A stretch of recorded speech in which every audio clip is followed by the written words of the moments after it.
Hi, everybody. Welcome to NASCAR's Inside the Race. I am Alex Weaver, and we have an exciting show for you today because we're going to break down Dover. We obviously made it through a decent amount of the race with no weather. We did see weather towards the end of it. We'll break down what happened pre-red flag, post-red flag. We're going to tell you how the race was won, or at least how we think it was won.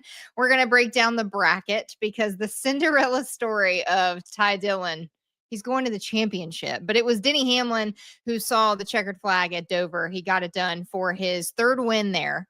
It's his fourth win of the season, his 58th career win, which it ranks him 11th all time if you're keeping score. And I know Denny has said that he wants to go after that 60th win. He's not far from it, but he said post-race that he has a lot more to give, and no doubt that he is on fire this season so far. But I'm going to bring in my special guest. I'm really excited for this show today. I hope you guys are too. So I'm going to be joined first by these are two of my favorite people to talk racing to because they're just so knowledgeable, so credible, and they are going to give you their honest feedback and their honest thoughts. So first, I'm going to bring in the 1995 winner at Dover Motor Speedway, Mr. Kyle Petty himself. KP, welcome into Inside the Race. We saw Dover Motor Speedway, and no surprise, it's Joe Gibbs Racing who pulls into victory lane with one of the best drivers at Dover that we have in the field right now. What'd you think of the race today? So typical Dover race. And it really is. You always have people that lead and run up front, and the unexpected happens. You get that rain shower. I don't know why we always say, oh my gosh, it rained at Dover. It's only a few miles from the coast. We get rain at Daytona all the time. When you live along the coast, you're going to get rain. So that's kind of the way it is. But it was a typical race. I was totally blown away by Denny Hamlin in those last few laps. First, when he held off Christopher Bell early on. Mm-hmm. What a defensive performance. I mean, he just took the line away time after time after time. And at that time, Christopher Bell had better tires. At the end of the race with Chase Briscoe just got outdrove. And that's how simple it is. And Denny Hamlin put in a Hall of Fame performance. So that part, the last few laps of the race were very, very special. Yeah, well, a lot to break down with all the restarts there at the end of the race, too. Let's bring in another one of my Dover winners here. He's won 2 times at the Monster Mile, and I'm excited to have him on the show, KP. We're going to have some fun banter with the old Biff. It's Greg Biffle. Hi, friends. And Greg, welcome to the show. For the first time, we've had you here on NASCAR's Inside the Race. But before we talk Dover history and your guys' history at that racetrack, Greg, what did you think of the race today? Well, I thought it was a great race. Dover, you know, you can either love it or hate it, but Dover's always a driver's track. And the performance, you know, by Chase Elliott today, leading all those laps, like Kyle mentioned, it's going to rain there. I don't know how many times I've been to Dover and it has not rained. So that's something you have to calculate into your strategy. And I will tell you that racetrack changes dramatically after it rains. It does. The grip level changes a tremendous amount, and I think that played a factor into the end of this race for sure. Yeah, we hear that Dover is a self-cleaning racetrack. I always say that Dover is a self-raining racetrack. It's just like anytime I go to Dover, expect to have some rain, bring a rain jacket, bring an umbrella, because you know what's going to happen at Dover. But as far as history at that racetrack, I mentioned it, Greg, you have 2 wins in the Cup Series. Kyle, you have 1 win in the Cup Series at Dover. So KP, I'm going to start with you. History at this racetrack. What do you remember about racing at Dover and the challenge of this place? You know what? And Greg said it a minute ago. You either love it or you hate it. That's kind of the way it is. And I don't think it's in anybody's top 10 list of places they want to go run week in and week out. I'll say that. But early on in my career, when I was 21 or 22, I ran second to Darrell Waltrip up there. And I learned so much from him that day. I got outdrove. I did not have the experience to race with Darrell Waltrip. And every time I made a move, he countered. And I learned so much in that last 200 laps of that race. It was a 500 lap race then. Come back, I always ran pretty good there. And then when they concreted the racetrack, and Greg was probably running then because they brought tires in on Sunday morning. They had another practice session. We never had practice sessions on Sunday morning. I'd qualified 37th. I'd been in the bar till 3 o'clock in the morning because I knew I wasn't going to run any good. They put those tires on the car Sunday morning, and I went, oh my God, this thing's perfect. I should have got more sleep last night.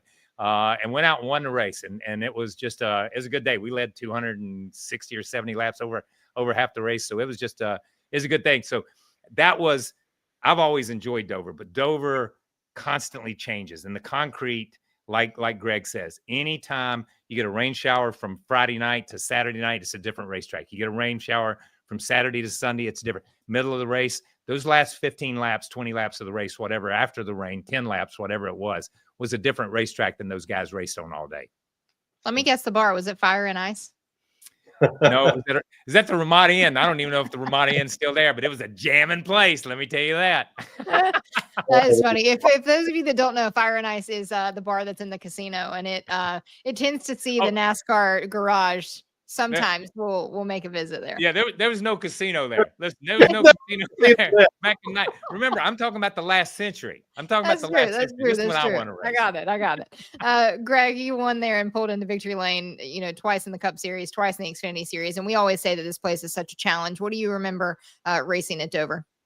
Yeah, I just love that racetrack. I'm in the love it category. A mile fast, the way the banking drops away down into the corner. The thing is really, the track has a lot of high-speed bumps. I say it's rough. It's not really rough, but it will rattle your teeth out inside the car. And to keep your car having grip all day with the front tires is a real challenge. It is definitely a driver's racetrack. One of the only racetracks you can wreck on the straightaway easier than you can in the corner. The way that the racetrack is, it's kind of a treacherous racetrack, but I loved every minute of it, and I enjoy anytime that the race in Dover. I'm glued to it. Yeah, it doesn't. I'm going to add something. I'm going to add something to what Greg said, and he's right. It has those swales in it and stuff, and you come off the front stretch and land in the corner. And when we talk about, as a driver, when you talk about cars landing, sometimes it's just you talk about feeling the shift in the weight. This is totally different. This car physically lands. It comes off a straightaway and hits into the corner. And I think that's what we saw when Christopher Bell spun going into turn 3 on the outside. He drove that thing off in there. He said he finally got some clean air, and when it landed, it hit so hard it spun around, and that happens all the time at Dover.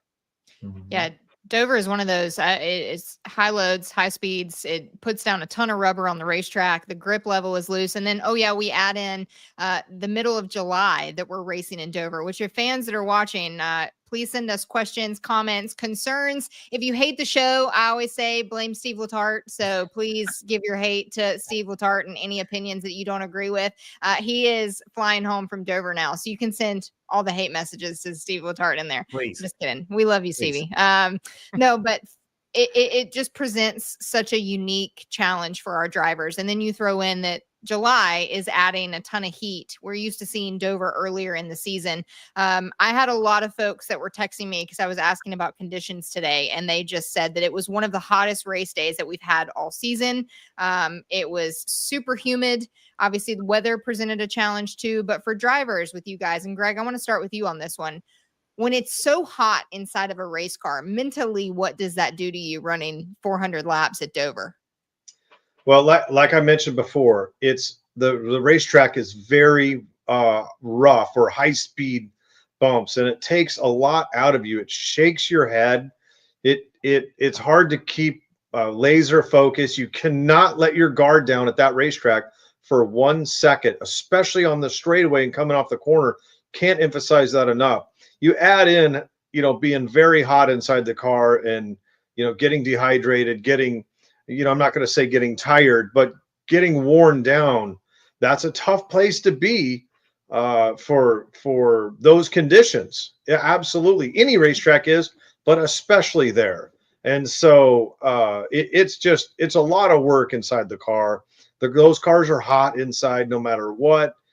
You can't get hydrated enough for all the amount of water weight you lose out of your body, in those conditions. So it just makes it really tough there. Bristol, Darlington, those demanding type of tracks are hard when it's hot. Yeah, we saw Noah Gregson lying down on pit road, just getting that's a fan that we have on pit road for some of the crew guys and to cool things off. And he's laying in front of it. But a lot of drivers, when we took that red flag for the weather, they went and changed their fire suit, or they went and stood inside the hauler just to crank up some air conditioning and make sure they were cooling down a little bit. A lot of them were taking fluid. Okay, hottest Dover race since 2010. It's the first time that we've also raced in July since 1969. Thanks to our friends at Racing Insights for those. But KP, when it's so hot, and then you're also dealing with weather and the challenge that presents, and racing to the finish, I mean, pretty taxing on drivers. Yeah, it is, and Greg said it best. Dover is that place you can't rest on the straightaway. So many times you'll see guys race at Charlotte and Atlanta and places like that, and they'll come up off the corner and drop their hand out the window to try to get a little air used to try to make. You don't have time for that. You're ready for the next corner by the time you get there. And let me say this too. I don't know if Noah was cooling off or just getting his hair done for post-race interviews, because that was Noah. That may be a bad example of a driver on that one, because I love that guy to death. But it is, the one thing about it, and I'm going to say this, and maybe I just felt this way and looked at it different.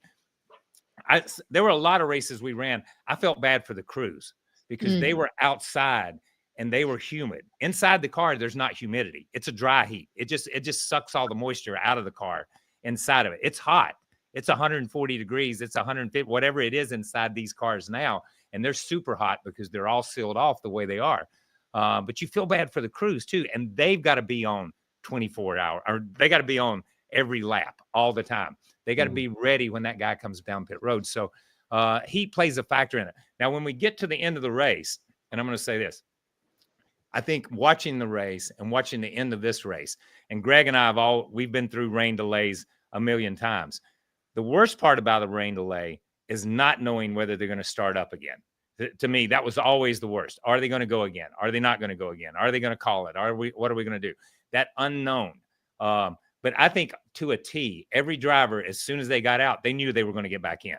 So that was not a factor for those guys. I think they went and said, how do I get better? I drink more fluid, I cool off, I change uniforms, I get my core temperature down, whatever it is. But they stayed focused on the race, because I think we saw that even through the interviews. They weren't that jovial. They gave the answers to the questions, but that's all they did. They didn't go out and play that rain delay game where they were joking about a lot of stuff. They were still focused because they knew they were getting back in. Yeah, we saw a lot of the drivers give interviews too, and KP, what you just said, it was like business as usual. They could not get done with the question fast enough, and usually we already know that that's when drivers have been told, like, hey, we're going back racing. So let's dive into how the race was won, because I would just want to kind of go from the weather. Really, we're going to talk some other racing stories, but the race, I feel bad for the crew chief on top of the pit box when we have a red flag and there is a decision to come down pit road when we do get back racing. There's a decision to stay out. You can stay out. You can have track position, but you're on older tires, or you can come to pit road and you can have some new tires on this racetrack that just completely destroys your grip level and just picks up a ton of rubber. We're taking some look at the visuals here. I mean, the storm rolled in at Dover. This looks like what the Chamber of Commerce at Dover has in front of their parking spaces of, like, that weather's going to move in. So the decision to pit after the rain delay, where were you guys on that, KP?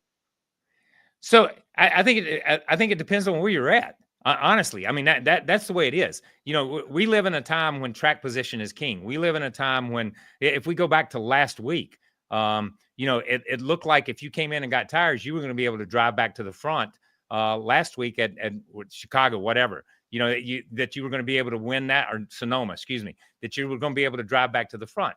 But I didn't think you could here. And then Briscoe proved me wrong because he did get back to the front and he had a massive restart.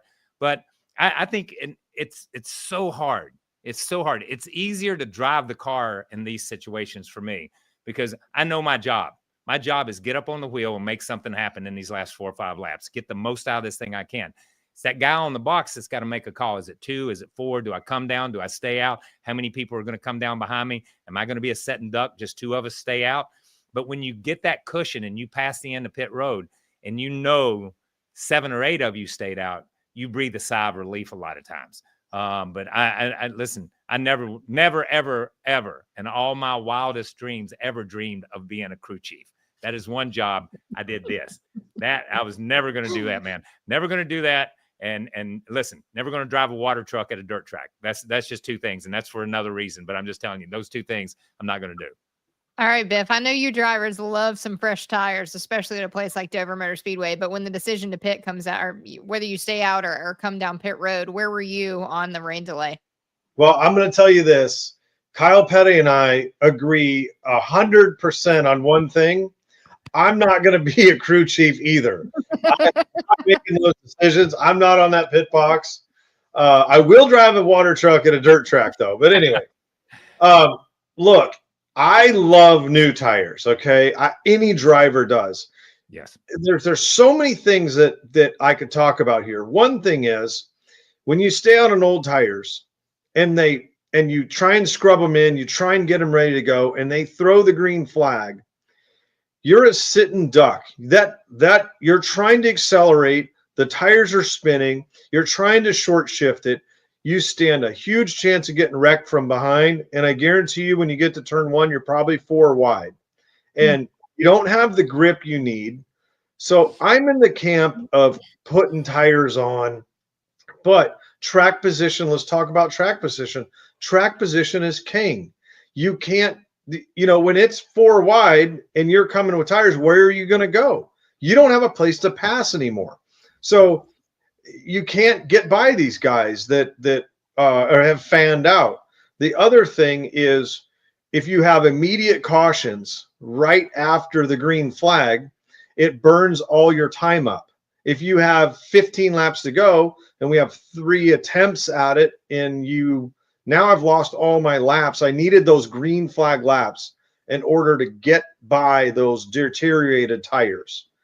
So it's just a crapshoot all the time on whether I'm going to get tires. What I prefer, me personally, to have tires. I want to go into the fight with the loaded gun, and having fresh tires on there, fresh bullets is the way to go.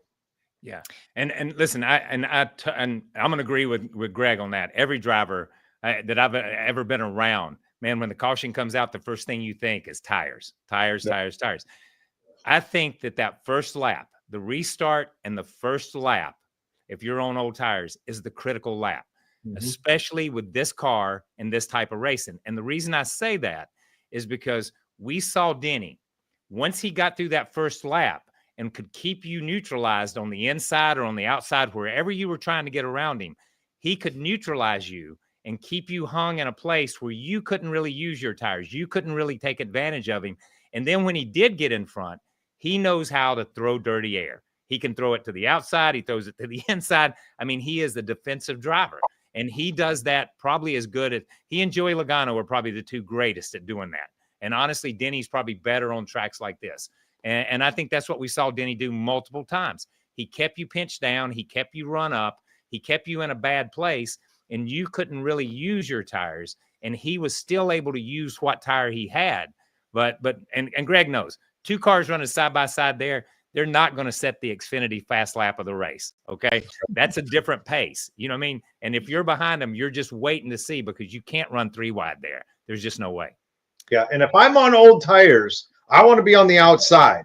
I don't want to be on the inside with old tires, because I've got more room to be able to diamond that track and try and get a run at it. If you're on the bottom with old tires, it's really tough to drive down there and get the drive off.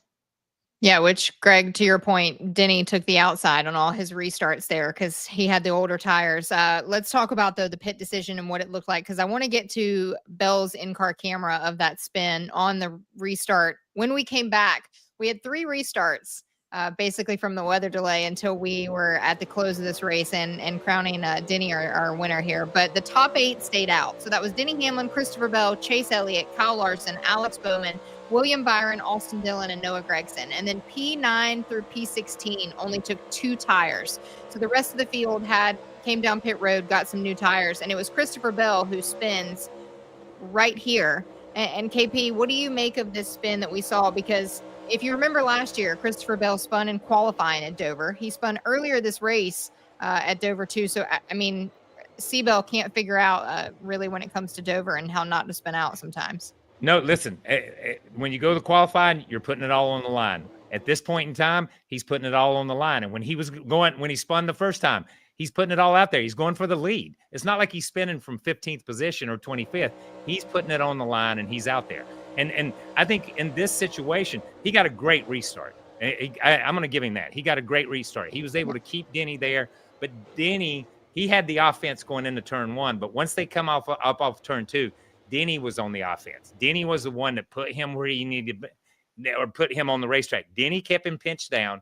Denny kept him low.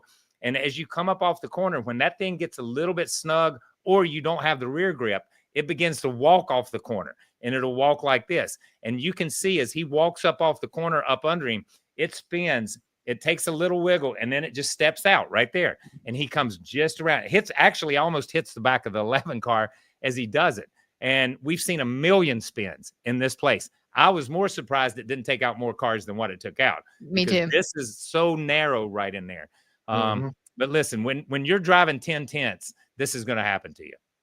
Yeah, Bell spins out. Obviously, he collects Noah Gragson in the process. It was just a racing deal. Noah checked up. The 54 got into the back of the 4 with Noah Gragson, and then Noah hit the 24 of William Byron. So, Biff, what did you see on the spin of C-Bell?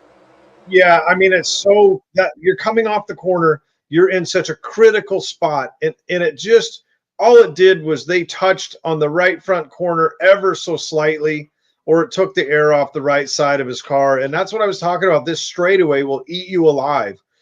When it started to get sideways, it's that concrete. There's just no saving it almost. It's a tough racetrack. And I didn't see, neither driver did anything wrong. And look, I mean, Denny wasn't pinching him down. You could see that, Kyle. Yeah. They were way up the racetracks, but it's just it. And like Kyle said, it's all on the line. It's if he gets out of the gas, it's over. So he was going for the win. And let's face it, guys, when you're going for the win, you're putting everything on the line. And that's all that matters. He cared about winning that race, and that was it. And that's the way he drove the car.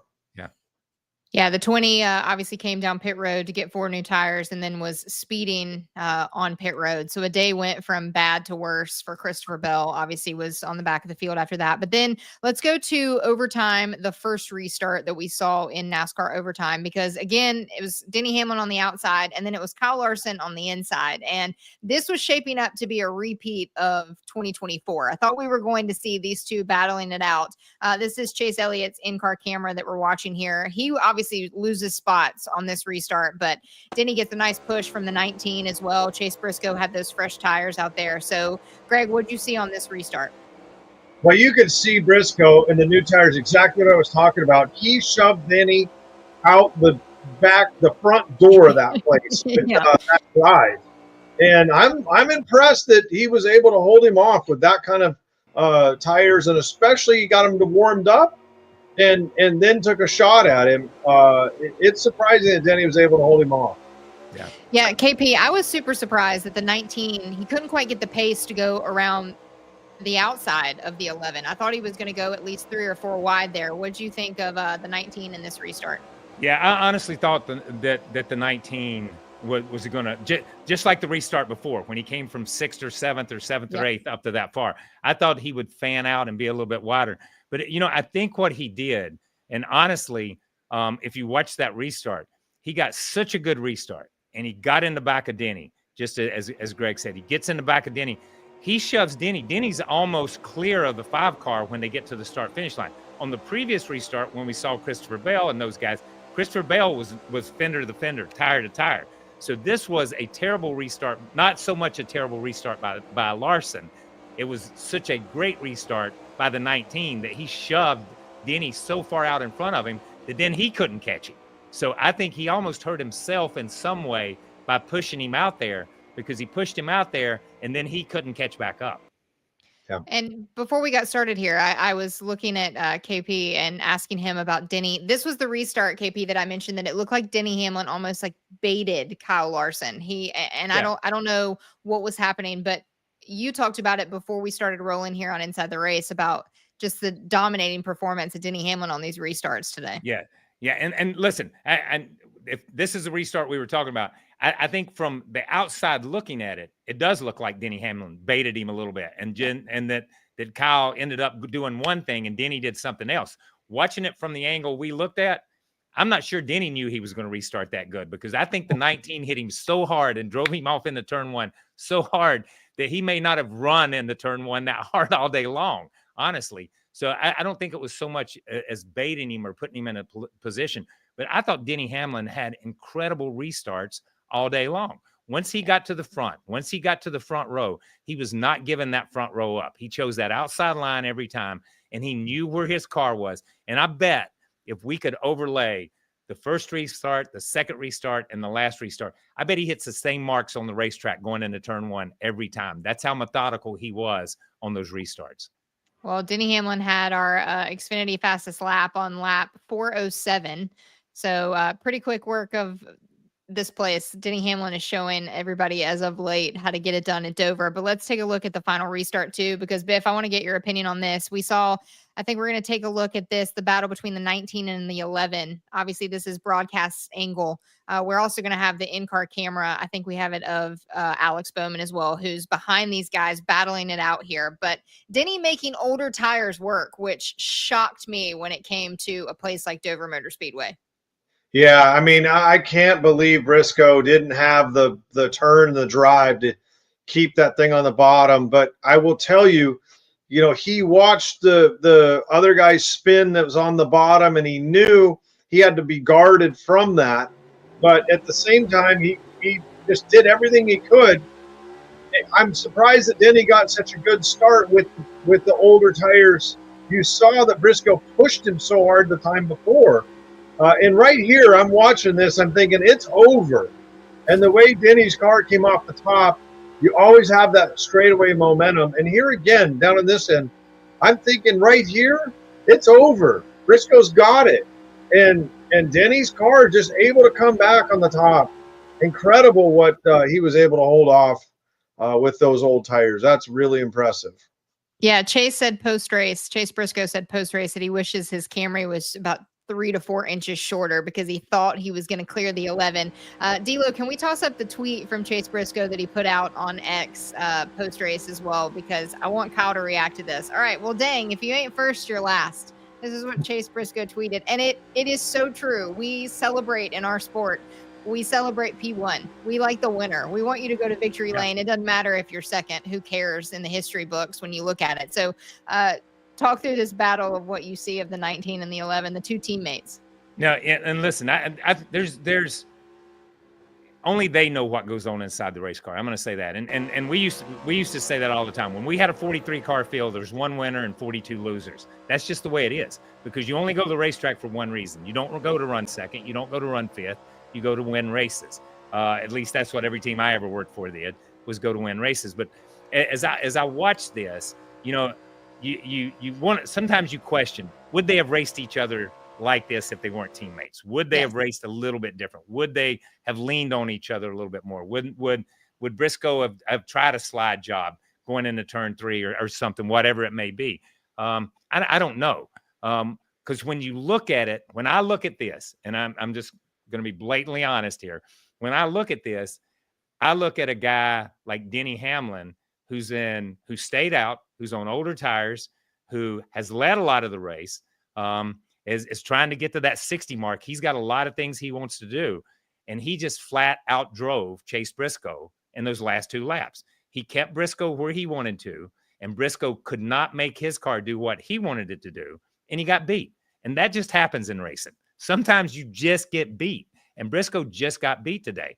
But he got beat by an incredible race car driver. I said it earlier. I said, when they induct Denny Hamlin into the Hall of Fame, and they will, then this should be one of his highlight reels, is out driving these guys in these last 5 or 6 laps, whether it be Christopher Bell, whether it be Chase Briscoe. But I think a lot of it comes down to racing with your teammates too, because I think you do give your teammates, whether you realize you do or not, you do give your teammates a little bit of a break, and Chase may have given him a little break. Yeah, Greg, what do you make of this? Would you have done it differently if it wasn't a teammate on the racetrack? I mean, it looked like Briscoe, did everything he could. I will say, if you watch that very closely, coming off of turn 4, Briscoe gets into Denny Hamlin about the same place as the other car when they spun. So that's a spot on the racetrack that the new tires helped him from keeping the back end under it and not spinning. You saw the contact there. And that's just Briscoe's car trying to go up the racetrack as he's trying to accelerate off the corner. I think he did everything he could to beat him.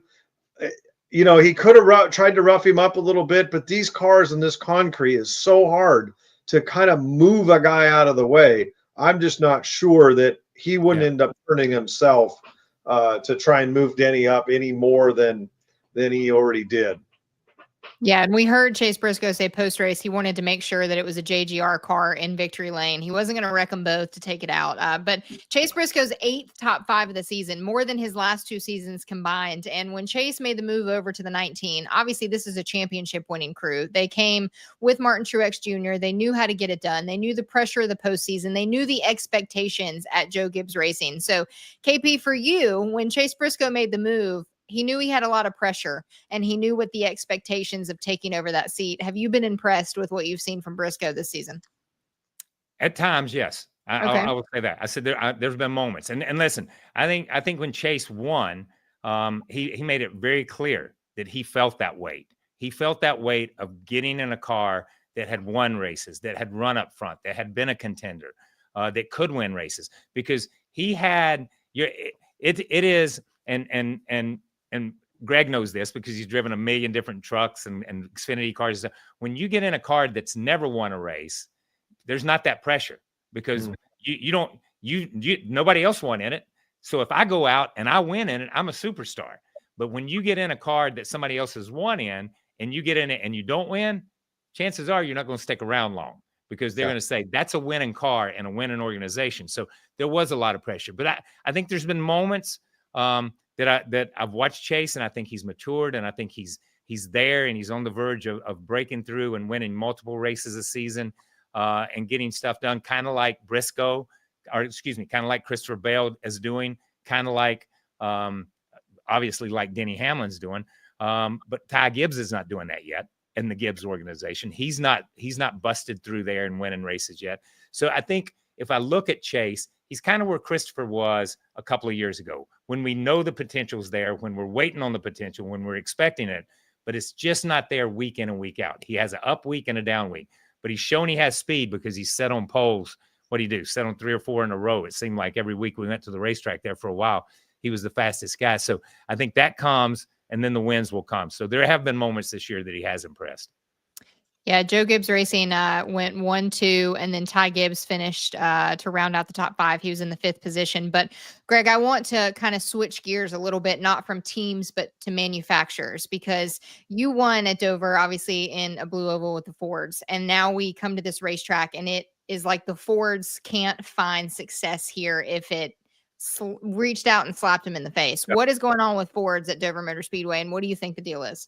Well, that's my same question is, this was a very good, dominant track for Ford. Ford has run well at this racetrack, but it's clear that they're not running well there. And we were kind of having a little dialogue about that earlier. Is how can it be?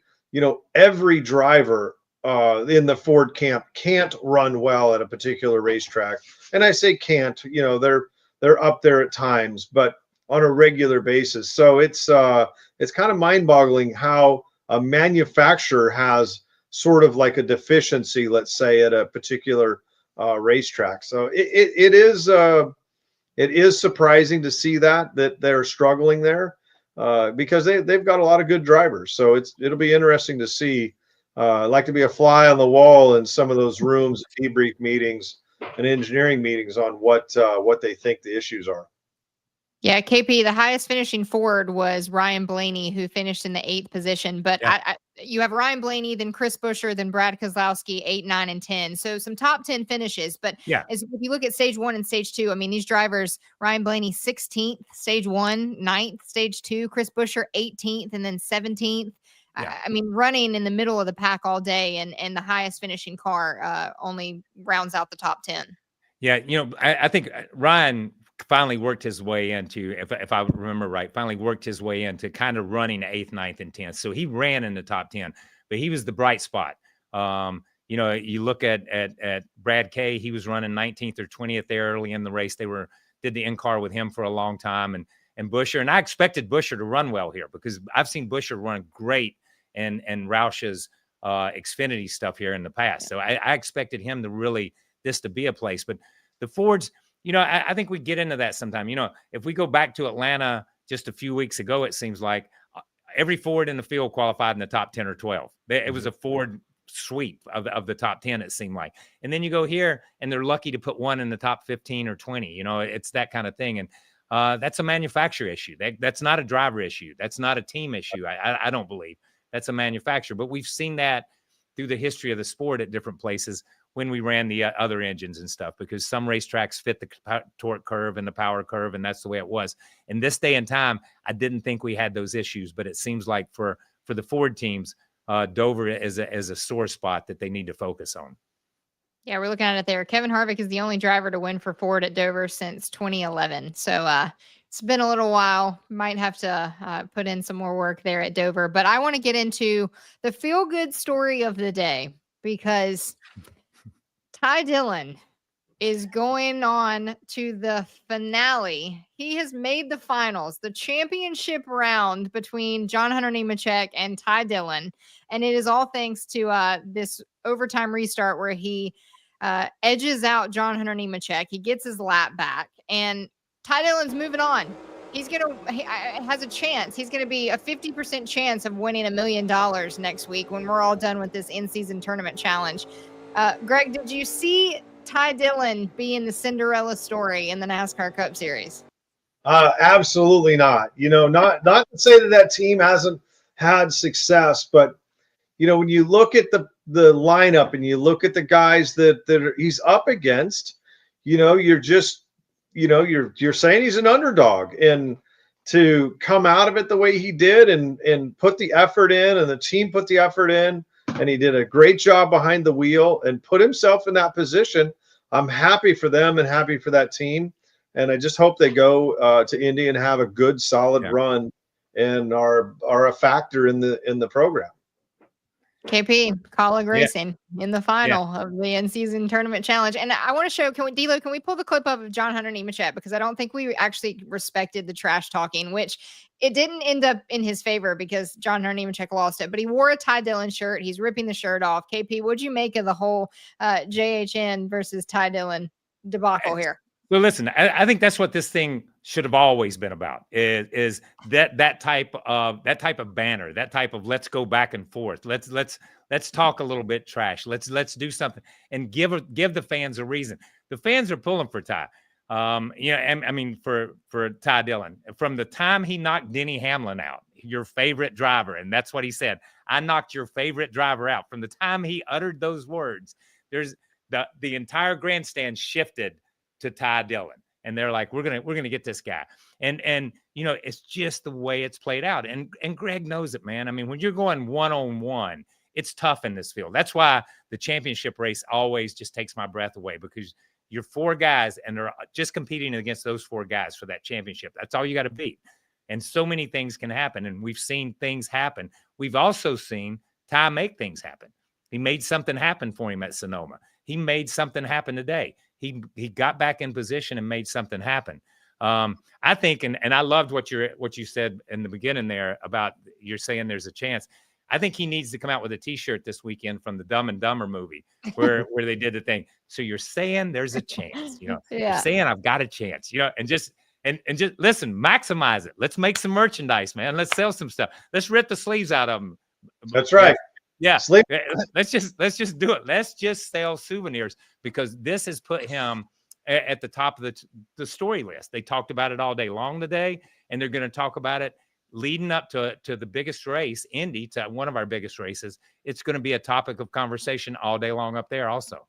Yes, good point, KP, because when you come to the Brickyard, you don't expect to have a storyline be Ty Dillon and Colin Racing. I mean, AJ Allmendinger back when we were on the Indianapolis road course. But since then, they don't really get a whole lot of love. And it also was interesting to me because during the rain delay, Colleague Racing tweeted out and they tagged John Hunter Nemechek and they were like, "Hey, race is over, bud. We're not going back racing. You just get on the airplane and we'll see you later." But it ended up in their favor because Colleague Racing is moving on, and the guy that they're going to face, the driver over there for Joe Gibbs Racing. So it really is a David versus Goliath type of battle that we're going to see in Indy because Ty Gibbs edges out Tyler Reddick there, and I want to throw up this post red flag in-car camera of Gibbs passing Reddick. This is what ultimately moved him on.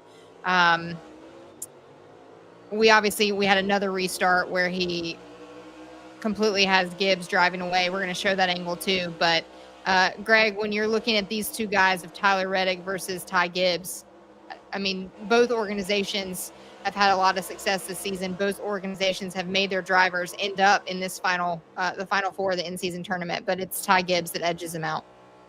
Yeah, I mean, the Toyotas were strong there, and it was, he just right place at the right time. Gets a good restart, and you got to pick the right lane, and it can make or break your day, and that's what happened for Ty Gibbs. KP, Ty Gibbs, David versus Goliath. We called it in Sonoma that it was going to be, one of these four organizations, but we know it's going to be JGR. So Ty Gibbs moving on to the finals.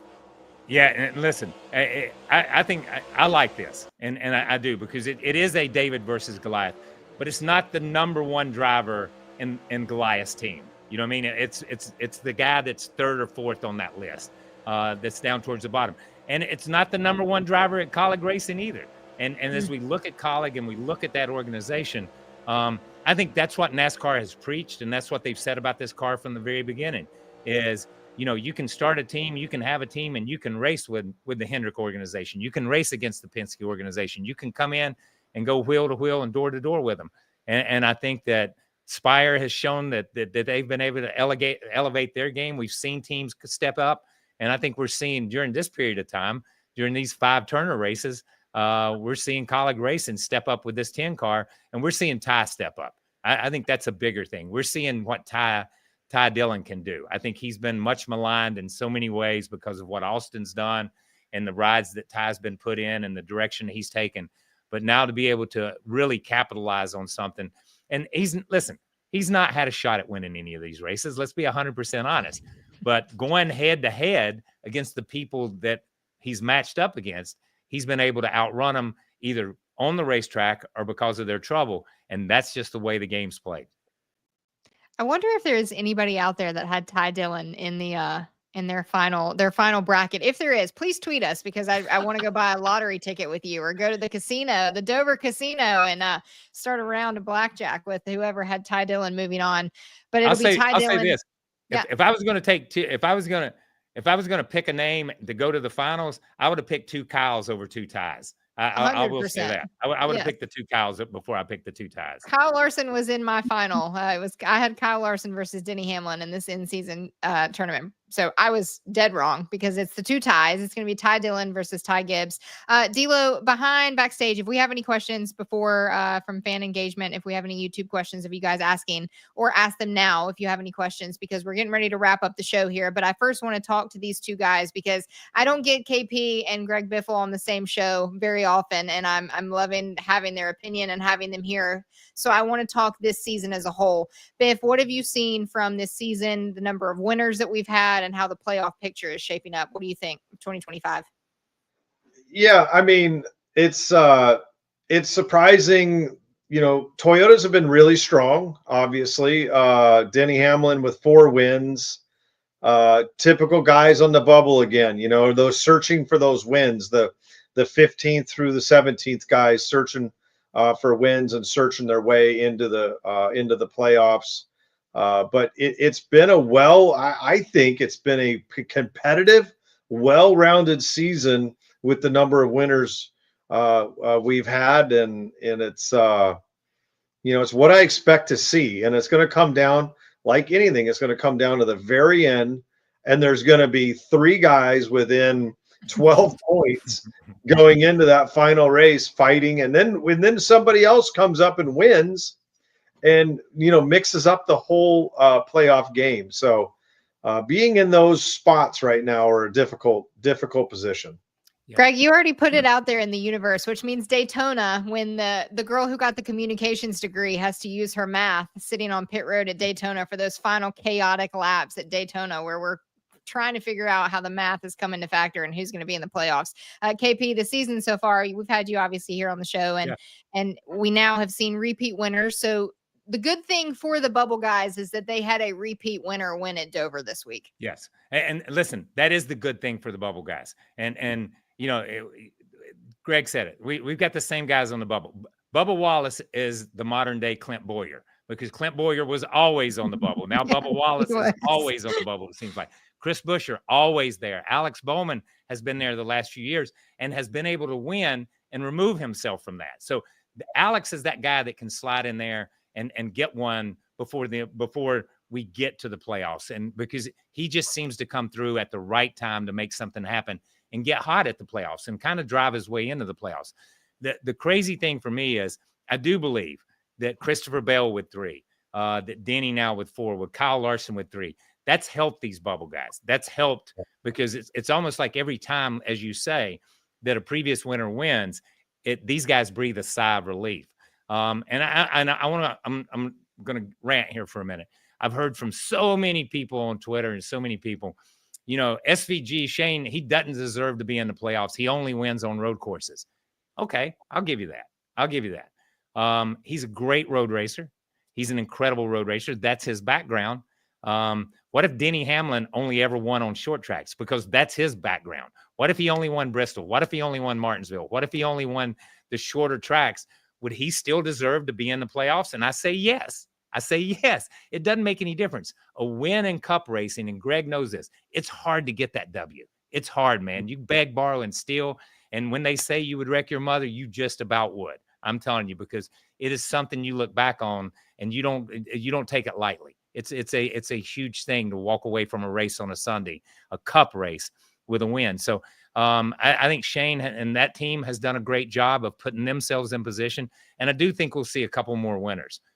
Even in these last few races, because I do believe there's still a couple of wild cards as we go to Daytona and we go to some of these places where stuff can happen. Yeah, my rebuttal back to those comments, KP, is like, well, didn't all of our drivers back in the day only win on ovals and they were still allowed in the playoffs? Like, what is the difference between Shane and all of his wins on a road course have been pretty dominant? So to say that he's only won on a road course is he has 3 more wins than most people. So we're not talking about one win either. Yeah, exactly. We're not about lucky and won on a road course. He's won a few, right? So I mean, look, he deserves to be in there 100%. And their oval track game, circle track game is continuing to get better. My opinion, absolutely deserves to be in there. It's so hard to win these races. And to win 3 of them, I mean, it's incredible.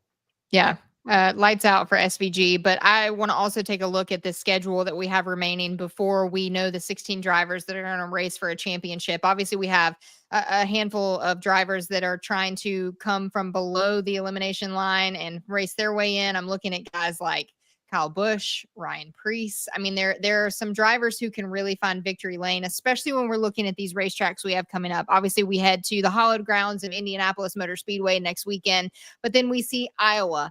We see Watkins Glen. We see the short track of Richmond under the lights. And then we have Daytona, which will be the absolute chaos monstrosity that we know Daytona is always for the regular season finale. So, I mean, there are a lot of drivers. D'Lo, can we throw that bubble back up here? There are a lot of drivers, and then maybe scroll down to just a little bit further down. Yeah, look at the Ryan Preece, Kyle Busch, Ty Gibbs, Michael McDowell, AJ Allmendinger, Eric Jones. I mean, Ricky Stenhouse Jr., Brad Keselowski. When we're coming to these racetracks, Biff, who stands out on the list for you right now that you're like, man, he's going to get in the playoffs before it's all said and done? Well, I'll tell you, I mean, you know, Ryan Preece and Keselowski, the Roush cars, that they've got an opportunity to win at some of these racetracks coming up. And you know, you're talking about these road courses.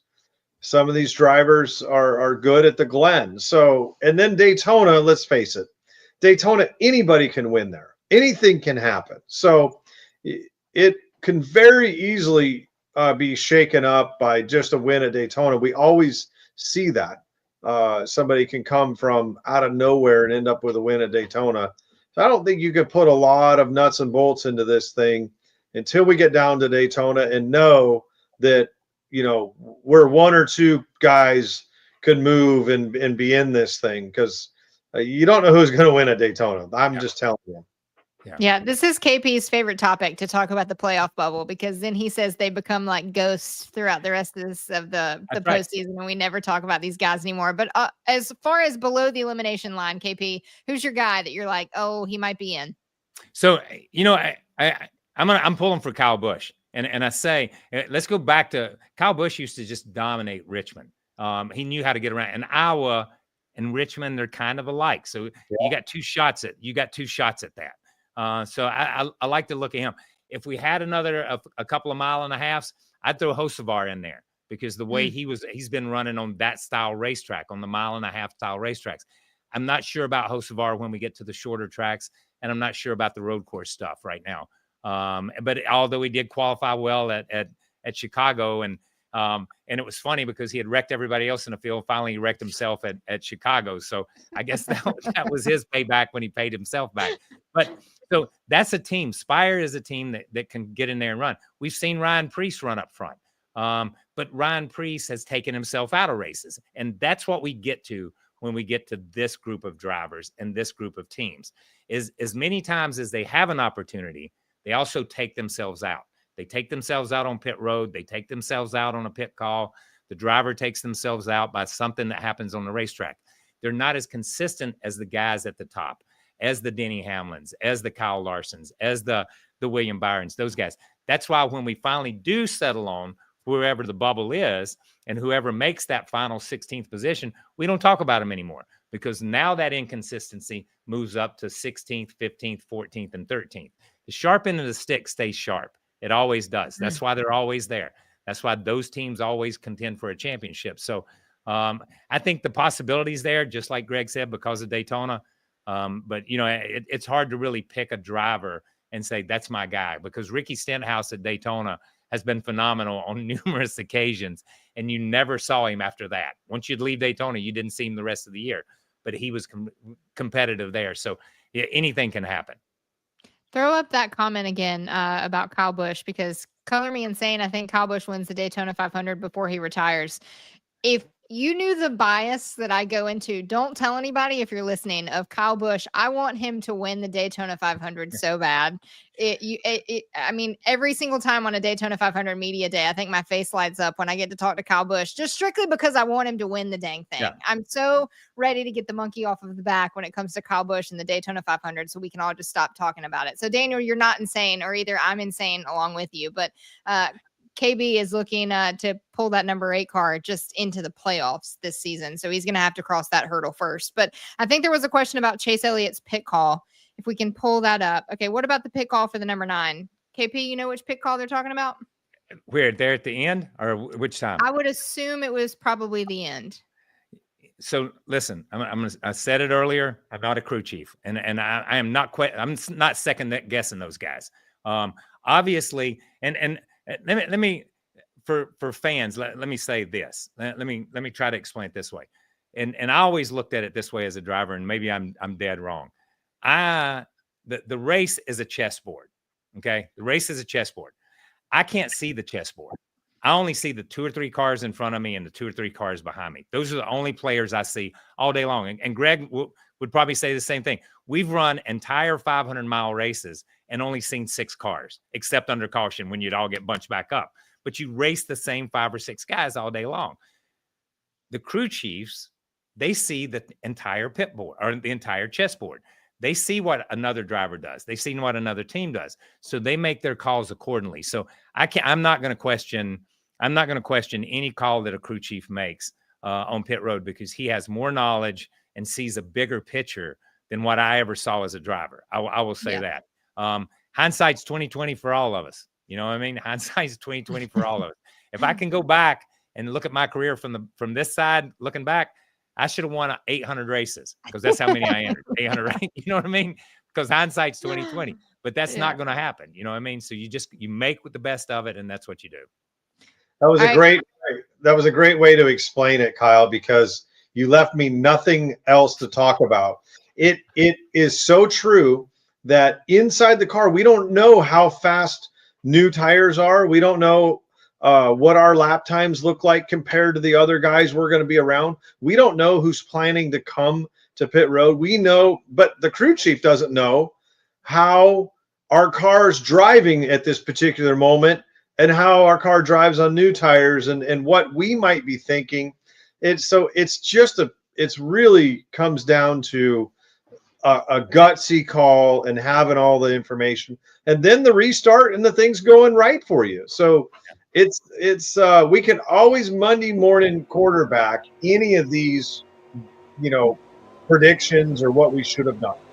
Yeah, and I will say this, and I hope Greg backs me up on this.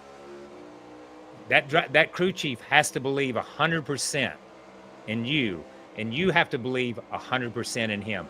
Once you start questioning, why did you pit me? Why did you only change 2? Why did you? It's time to get a new crew chief.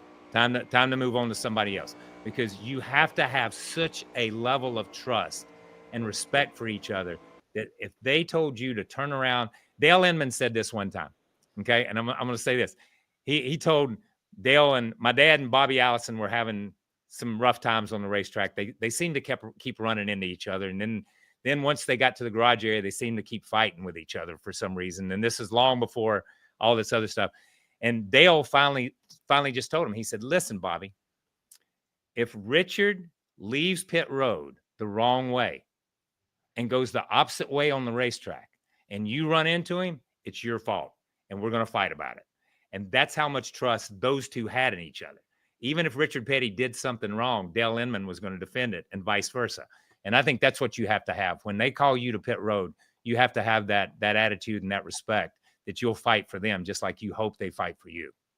Yep. Yeah, for sure. A lot of trust goes into that relationship. I always say there is no relationship like a driver and a crew chief, or a driver and a spotter. All right, we have one last question, which was about, I forgot to shout this out in the beginning, because we had on NASCAR's YouTube, and this is not just a plug, I actually watched it, and it was some great like white noise in the background, but we had a hauler stream. We had a hauler driver that took the hauler from Sonoma to Dover, where folks could literally watch like they were a passenger in the side of the hauler going to the next racetrack, which I shout out to the hauler drivers, because we literally couldn't do it without you, because they get everything that we need and all of the equipment in the cars from racetrack to racetrack. It's such a demanding job for those guys too. So shout out to that. But yes, I think we're going to have another live stream of the hauler. I'm not going to be driving a hauler, because I'm not going to be a crew chief, and I'm not going to be driving a hauler, because I am a passenger princess through and through. I control the radio and I sleep, right? That's the best way to do it. You drivers, do you guys like to drive still, or are you just like, man, I'm so tired of doing this? No, I do. Well, I'll tell you, it's funny how things change as you get older and your priorities change, because my dad would always just get in his car and drive cross country. Yeah, and I'm like, Dad, and me, I wouldn't drive more than an hour, or you're flying on an airplane or you got a helicopter. And now I enjoy driving a lot more than I did. So I'll hop in a car and drive 8 hours or 10 hours, or a truck across, taking my stuff to the desert. I find it peaceful. Get out on the road and look out the windshield for a while. Yeah, listen, I love to drive, and I do. Like, I'll get in to this day. I'll get in and drive to Talladega and drive to Daytona, or ride my motorcycle more. But this pretty much explains it. I found this the other day. I don't know if you can read it good. It says, when your wife is exhausted after the 6-hour drive that you drove. 100%. Yes. That's me. Yeah. 100%. There is nothing that puts me to sleep like the passenger side of a car. Nothing. Yeah. But listen, I love to drive, man. I drive all the time. I do. All right, Biff. Well, I haven't seen you since Charlotte of last year, when you were doing those heroic acts of service for the fine men and women in Western North Carolina. So we always thank you for that. But what you been up to? What you got going on lately? I'm just having fun doing the YouTube channel and all kinds of things. I ran the New England 900, the Crown Vic race on Friday night with the Cleveland. How'd you do? I ended up second, beat on the last corner of the last lap. I was racing with, oh, I'm drawing a blank now. Anyway, I'm going down in the corner, and he runs me up the racetrack, and I ended up second. So it's one of those things. Can you tell the fine folks here on NASCAR's Inside the Race listening what your bet is with Cletus right now? Okay, so we also had a bet. It's Ryan Cletus Priest. McFarland, if you don't know who we're talking about. Cletus I don't know McFarland. why I drew a blank. I have all these names in my head, but Ryan Priest won the New England 900. So got it. Yep. anyway, I felt bad. I just went blank. But our bet was, he called me, he FaceTime videoed me about a month and a half ago. And he says, "Hey, LS George and I have a bet for you." And I'm like, "All right, I'm in." He said, "Whoever finishes in front of whoever's the first finisher in New England, the other two have to do no sleeves for a month." And I said, "All right, you're on." So I finished second. So there are no sleeves for a month. And I know they're doing this build right now of this limo thing they've done with some big blower motor in it. And I know they're going to Capitol Grill here for a dinner, and they're driving this thing. I'm going to find out the date. I'm flying to Florida, and I'm going to be in the lobby when they come into Capitol Grill. They better be sleeveless, or they're getting a month added on. KP, this is what, so if you missed the comment that Kyle said earlier, he said you got to cut off the sleeves. I don't remember who we were talking about, but that was in reference to Greg Biffle's bet going on with those guys right now. So sleeveless for the whole month, which is a good month to be sleeveless. It is the hottest part of the year. So it is. I lost the bet earlier, and that mine was in like March or something like that. And I had a ski trip in Vail for a week. So I was really extremely cold. Went sleeveless for a month. So I'm glad I'm commit, Biff. Way to commit. Yeah. I love it. All right. Well, thank you both for joining me here. KP, Greg Biffle, you guys are the best. Let's do some quick and easy, just final thoughts on what we saw at Dover. Biff, I'm going to let you go first. Just we've kind of beat the dead horse. The rain, the way that the restarts are after that, and tires and no tires. I love this race. I think it went down as one of the closest. Guys fighting for the win, the spin, the multiple restarts. I love this event. I thought it was a good race. I thought they did a good job, and congrats to Denny Hamlin. Yeah. Nobody better than conserving tires and working some old tires than Denny Hamlin. KP, final thoughts. Yeah. So I think once again, and this is almost a throwback to the COVID years where you just showed up and raced. These guys basically just showed up and raced at Dover. They got no practice. They got no anything. They just went out there and put on a cup race. And Denny, in his typical fashion, starts, 10th, 11th, 12th, and gradually becomes a factor in the last segment. And I think, he's fast approaching that 60 win mark. And he said that's something that he wants. He really wants that 61 to get past that point when you get there. But I think as he gets to this age and as he gets to this place, these are Hall of Fame performances when we look at it. And today, I think what he did in that race car and what that team did, it was just a regular Dover race, but he made it something special in those last few laps that people will look back on his career and as this race and say, yeah, that was a special day. Yeah. All right. Well, thank you both. I'll see you both soon. Thanks. Appreciate it. That does it for us here on NASCAR's Inside the Race. Denny Hamlin gets his fourth win on the season, the most wins so far that we've seen from a driver this season. He gets his third win at Dover. I hope you guys enjoyed the race today. Dover Motor Speedway always puts on a great show, a lot that we had to break down and discuss. I hope you guys enjoyed NASCAR's Inside the Race. If you did, please like, subscribe. We're here every single week post-race. We fire off all our thoughts. So on behalf of myself, on Greg Biffle, Kyle Petty, Steve Letarte, John Hayes, and D-Lo, thank you so much for joining us here. We'll see you next week after Indianapolis Motor Speedway.